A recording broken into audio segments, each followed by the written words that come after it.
Thank you for granting me the honor of inviting me to speak and sing to you today. Of all my connections with working men and women, there is none of which I am more proud than my honorary membership of this National Union of Marine Cooks and Stewards. The key white leaders of this union recognize that their special responsibility is not simply to ride the wave of indignation and red-hot militancy of the Negroes, but above all, to lead the white membership to an understanding of its stake in the fight for Negro freedom. I never tire of telling American working men and women that we must never forget the lesson of Hitler's Germany. The labor leaders who stood aside in the early 30s and saw 6 million Jews set upon were soon themselves in exile or in the good earth. And no sooner had Hitler crushed the natural opposition to his outlandish campaign to stop communism, save Western civilization, and preserve Aryan supremacy, than he plunged Germany and the world into the Holocaust of World War II. How well should this history of our times be remembered?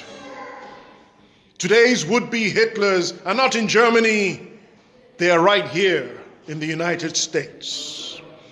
Whether by the MacArthur or the Truman Plan, it makes little difference, for they are both talking war and not peace. And the proud people of Asia are still hordes of coolies and gooks in their sight.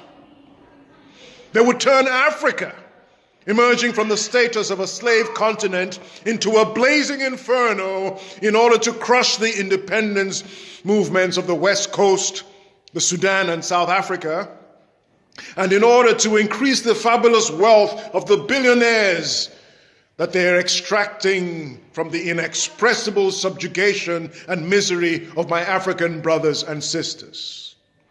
More and more, however, the American war-minded madmen must feel the resistance of their own countrymen.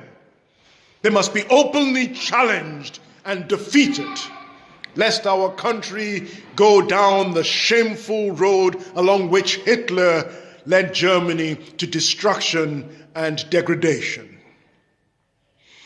This convention is a sign that the resistance to war, poverty, and prejudice is growing where it needs most to grow, among working men and women who have at stake in this struggle their whole future and that of their children.